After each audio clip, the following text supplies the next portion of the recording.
LCD module 2ൻ്റെ Verilog code റെപ്രസെൻറ്റേഷനാണ് നമ്മൾ പഠിക്കുന്നത് ഓരോ ഗേറ്റ്സിൻ്റെ. നമുക്കാദ്യം ആൻഡ് ഗേറ്റിന് നമ്മൾ ആംപ്രസാൻഡ് സൈൻ ഉപയോഗിച്ചാണ് റെപ്രസെൻറ്റ് ചെയ്യുക. നമുക്ക് കോഡ് എഴുതാൻ ചോദിക്കുകയാണെങ്കിൽ ആദ്യം മൊഡ്യൂൾ ആൻഡ് ഗേറ്റാണ്. A, B, Y ഡിക്ലെയർ ചെയ്യുക. A, B input, Y output. Assign output equal to A ampersand B end module. ഇങ്ങനെയാണ് കോഡ് എഴുതാൻ ചോദിക്കുക. അപ്പോൾ ഓരോന്നിനും ചോദിച്ചാൽ നിങ്ങൾ ആ അസൈൻ്റെ അവിടെ Y മാറ്റി A/B അതായിരിക്കും നമ്മുടെ ഓർ ഗേറ്റ്. നെഗേഷൻ ആണ് നോട്ട് ഗേറ്റ്. ഈ ഓരോ എക്സ്പ്രഷൻ മാറ്റിയിട്ടാൽ മതി. പിന്നുള്ളത് മോഡലിങ്ങിന് വെരിലോഗാണ്. 3 ടൈപ്പിലുണ്ട്. അബ്സ്ട്രാക്ഷൻ ലെവലിനെ വെച്ചിട്ടാണ് നമ്മൾ മോഡലിങ്ങിന് ക്ലാസിഫൈ ചെയ്തേക്കണേ. Lowest level, highest level, medium level. അത് 3ആണ് സ്ട്രക്ചറിലും ബിഹേവിയറിലും ഡാറ്റ ഫ്ലോ മോഡലിൽ പറയണത്.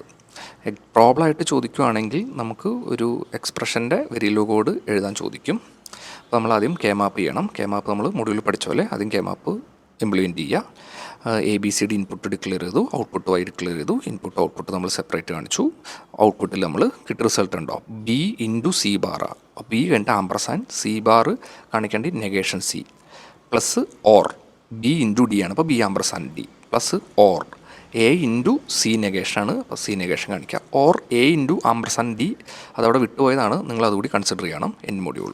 ഇങ്ങനെയാണ് വെരിലോഗ് കോഡ് എഴുതാൻ ചോദിക്കുകയാണെങ്കിൽ പ്രോബ്ലമായിട്ട് ചെയ്യാൻ വയ്ക്കുക.